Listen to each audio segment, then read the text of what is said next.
तो जैसा आपने थंबनेल में देखा है, आज से हम एक जर्नी स्टार्ट करने वाले हैं और वो जर्नी है पढ़ाई को इंटरेस्टिंग, मज़ेदार और इजी बनाना। अगर हम सब्जेक्ट वाइज बात करें तो मैथ्स और रीजनिंग में तो ज़्यादा दिक्कत नहीं आती है। दिक्कत आती है तो इंग्लिश में और जीके में।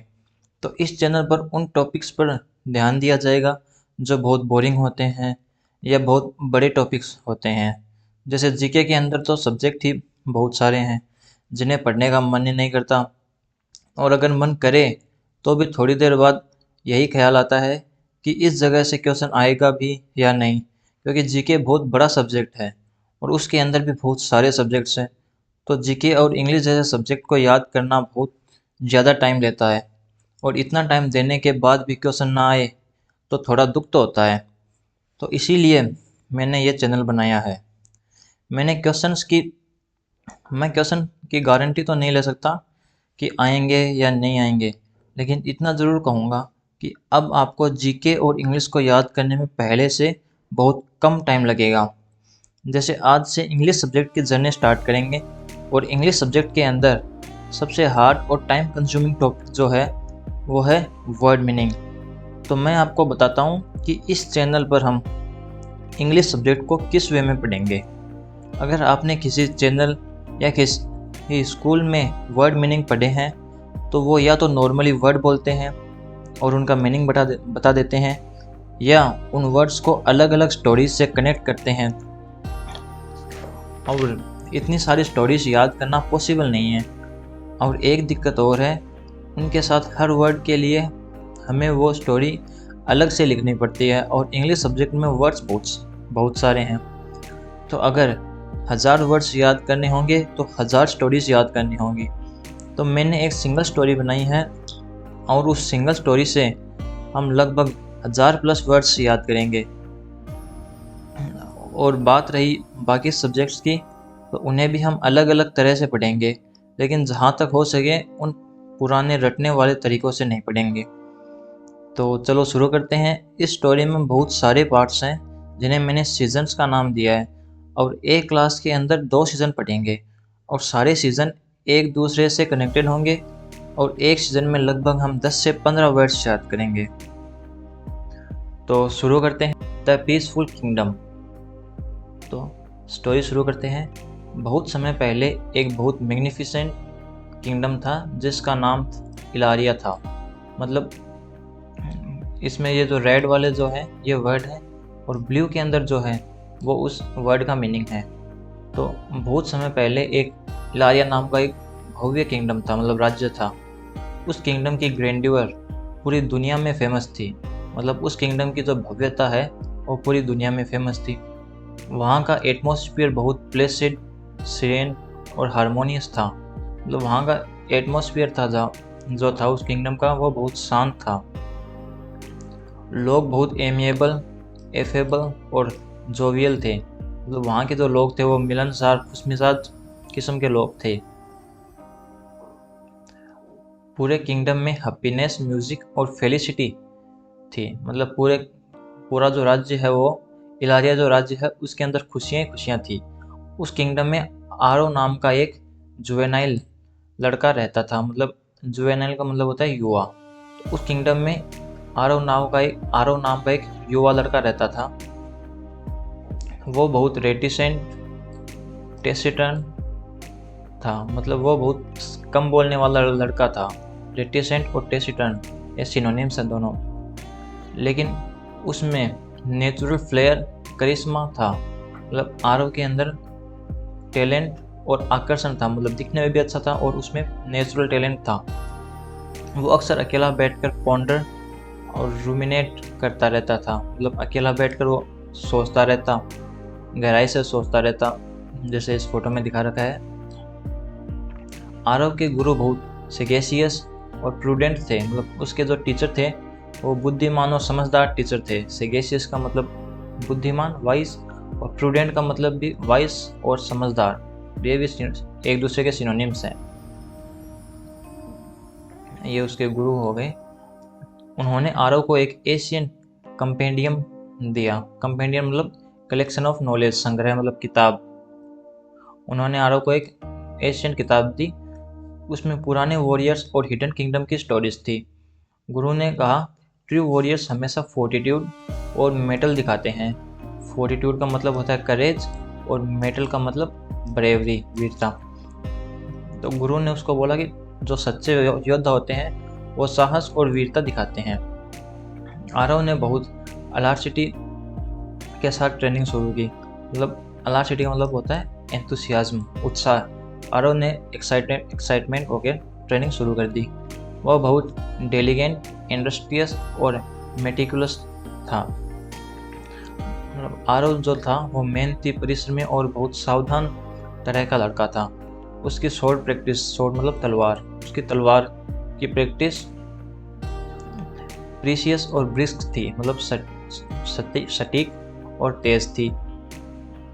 हर साल किंगडम में एक ग्रैंड फेस्टिवल होता था, मतलब एक बड़ा फेस्टिवल होता था। पूरे सिटी को, पूरे शहर को इम्बेलिश, गार्निश किया जाता था, मतलब पूरे शहर को सजाया जाता था। इम्बेलिश और गार्निश एक दूसरे के सिनोनिम्स हैं, मतलब पर्यायवाची। रोड्स रेडिएंट, विविड और वाइब्रेंट दिखते थे, मतलब वहाँ की जो सड़कें थी वो चमकदार, चमकीली और ऊर्जा से भरपूर दिखती थी। फेस्टिवल के दौरान जुबिलेंट, इब्यूलियंट और एगोक थे, मतलब फेस्टिवल के अंदर उत्साह और खुशी का माहौल था। सब तरफ लाफ्टर, म्यूजिक और जोलिटी थी, मतलब चारों तरफ खुशियाँ खुशियाँ थी, गाने बज रहे थे, खुशियाँ थी चारों तरफ। एक सिंगर की वॉइस बहुत मेलोडियस थी। मेलोडियस का मतलब होता है सुरीली, स्वीट साउंडिंग। तो सिंगर की वो एक सिंगर था जिसकी साउंड, मतलब सिंगिंग बहुत सुरीली थी। एक डांसर के मूवमेंट्स, मतलब उसके स्टेप्स बहुत ग्रेसफुल और एलिगेंट थे, मतलब उसके जो स्टेप्स थे वो बहुत सुंदर और शानदार थे। सब उसकी एग्जल्ट और लोड कर रहे थे, मतलब उसकी प्रशंसा कर रहे थे कि ये अच्छा डांस कर रहा है। लेकिन फेस्टिवल के बीच एक ओल्ड मैन आया, फेस्टिवल के बीच एक बूढ़ा आदमी आया। उसका फेस हार्ड और व्रिंकल्ड था, मतलब उसका जो चेहरा था वो थका हुआ और झुर्रियों वाला चेहरा था उस बूढ़े आदमी का। उसने एक ओनिमियस वार्निंग दी, मतलब एक अशुभ संकेत दिया। डार्कनेस जल्द ही किंगडम को घेरेगी, मतलब अंधेरा जल्द ही इस किंगडम को घेर लेगा। सब लोग बिविल्डर्ड और बिम्यूज्ड हो गए, मतलब हैरान और उलझन में पड़ गए सारे लोग। लेकिन किंग ने उस वार्निंग को सिर्फ एक फ्रेंड्स और फेंसफुल बात समझा, मतलब राजा ने उस पर ज़्यादा ध्यान नहीं दिया, उसको मजाक और काल्पनिक बात समझी। उस रात आरव पैलेस की लाइब्रेरी गया, मतलब उस राज्य की लाइब्रेरी है वहाँ गया। वहाँ उसने एक मिस्टीरियस और क्रिप्टिक मैप देखा, मतलब एक अजीब और पुराना मैप देखा जो मतलब उसके समझ में नहीं आ रहा था, हार्ड टू अंडरस्टैंड। मैप के ऊपर स्ट्रेंज सिंबल बने हुए थे। आरव बहुत क्रूशियस और इंक्विजिटिव हो गया, मतलब वो मैप देखकर उसको जिज्ञासा हो गई इसके अंदर क्या हो सकता है, किस चीज़ का मैप है। उस मैप पर लिखा था द हिडन फोर्ट्रेस अवेकन। अचानक लाइब्रेरी में एक डार्क शेडो आ गई, डार्क शेडो दिखी, लाइब्रेरी में अचानक एक काली परछाई दिखी। वो शेडो बहुत सिनिस्टर और एरी लग रही थी, मतलब वो डरावनी और एविल लुकिंग, मतलब अशुभ लग रही थी वो। आरव का दिल तेज धड़कने लगा। अब डरावनी चीज़ देखकर दिल तो तेज धड़कता ही है, लेकिन उसने ग्रेट फोर्टिट्यूड और मेटल दिखाया। ये नाम हमने पहले भी पढ़े थे। फोर्टिट्यूड का मतलब करेज और मेटल का मतलब हिम्मत। तो आरव ने हिम्मत और साहस दिखाई। शेडो अचानक गायब हो गई। अगली सुबह पूरे किंगडम में एक स्ट्रेंज स्पेक्टिकल फैल गए। लोगों में एंजाइटी और ट्रेपिडेशन बढ़ने लगी, मतलब एक अनुमान फैल गया पूरे किंगडम के अंदर, और लोगों के अंदर चिंता और घबराहट बढ़ने लगी, मतलब फियर और नर्वस हो गए सारे लोग। लेकिन आरव ने डिसीजन किया, मैं इस मिस्ट्री को सोल्व करूंगा। और इसी के साथ आरव की डेंजरस जर्नी शुरू हो गई। सीजन 2 द ग्रीडी एम्परर, मतलब लालची राजा। तो बहुत दूर डार्क माउंटेन्स के पार एक क्रूअल एम्पायर था। उस एम्पायर के रूलर जोराक था, मतलब वो जो क्रूअल एम्पायर था उस एम्पायर का जो रूलर था वो जोराक था। जोराक बहुत एवरिशियस, रेपेशियस और कोवेटियस था। जोराक जो राजा था वो लालची और लोभी था, धन का लालची था। वो सिर्फ गोल्ड, पावर और कॉन्कर चाहिए था।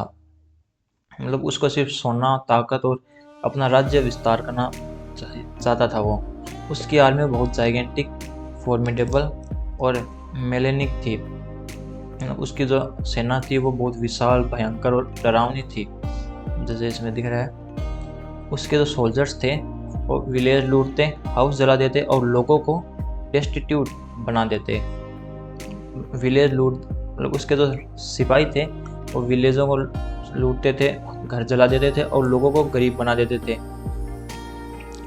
हाउस जला देंगे, गाँव को लूट लेंगे तो आदमी अपने आप गरीब बन जाएगा। उसके अटैक्स इतने ब्रूटल और स्वेज और बार्बरिक होते थे कि लोग कांप उठते हैं। मतलब उसके जो अटैक थे वो बहुत क्रूर, हिंसक और अनसिविलाइज्ड होते थे कि लोग मतलब कांप उठते थे। जोराक का फेस हमेशा मोरोज, सुलेन और डोलफुल रहता था। जोराक को जो चेहरा था वो हमेशा उदास, चिड़चिड़ा और दुखी रहता था। ये तीनों सिनोनिम्स हैं एक दूसरे के। लेकिन उसकी आंखों में हेट्रेड, क्रुएल्टी और मेलिस भरा हुआ था। मतलब नफरत थी उसकी आंखों के अंदर। और जब उसे गुस्सा आता उसका वार पूरे महल हिला देता। मतलब उसका जो क्रोध था वो पूरे महल को हिला देता था। जोराक के पैलेस का एटमॉस्फेयर बहुत ग्रीम, ग्लूमी और सिनिस्टर था। मतलब उसके जो राज्य का जो एटमॉस्फेयर है, पर्यावरण, वो बहुत उदास, सारे लोग उदास थे और मतलब डरावने थे, गंभीर लगते थे। पैलेस की वॉल मतलब राज्य की जो दीवार है वो स्कल, ब्रोकन वीपन और डेड वॉरियर्स की पेंटिंग से इम्बेलिश्ड थी। मतलब उस राज्य की जो दीवार थी उस पर खोपड़ियाँ, पुराने टूटे हुए हथियार और पुराने मरे हुए जो योद्धा थे उनकी पेंटिंग से सजाई हुई थी वो दीवार। उसका चीफ मतलब जोराक का जो चीफ था उसका नाम था ड्रेवन। ड्रेवन बहुत बेलिगेंट और हॉस्टाइल और विंडीशियट था। मतलब उसका जो चीफ जनरल था वो लड़ाकू, शत्रुतापूर्ण और प्रतिशोधी था। रिवेंज चाहता था वो हर बात पर। वो हर वक्त वॉर की बात करता रहता, हर वक्त लड़ाई की बात करता रहता। उसकी आवाज़ बहुत वोसिफेरियस और स्ट्रिडेंट थी। मतलब उसकी जो आवाज़ थी वो तीखी और ऊंची आवाज़ थी। जोराक के साइंटिस्ट डेंजरस केमिकल बनाते थे जो नॉक्सियस, डेलेट्रियस, विरुलेंट और हजार्डियस थे। मतलब उसके जो साइंटिस्ट थे उस राज्य की, वो भी बहुत मतलब खतरनाक केमिकल बनाते थे जो हानिकारक, नुकसानदायक, घातक और खतरनाक थे।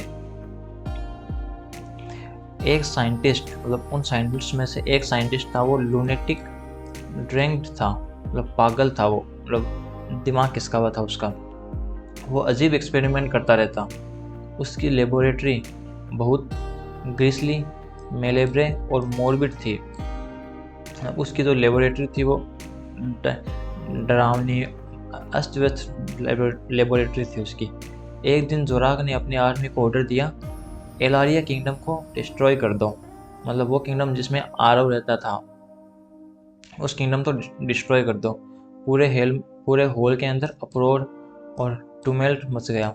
मतलब पूरे हॉल के अंदर हंगामा और कोलाहल मच गया। सोल्जर्स बहुत एब्यूलेंट और फ्रेंजाइड हो गए, मतलब उत्साहित हो गए सारे के सारे सोल्जर्स। ये दोनों भी सिनोनिम्स है एक दूसरे के। इसी दौरान आरव सीक्रेटली एनिमी एम्पायर पहुंचा। वो कवर्ड और सुपरस्टिशियस तरीके से पैलेस में घुसा। मतलब वो गुप्त और चुपके से उस राज्य के पैलेस के अंदर घुस गया, उस महल के अंदर।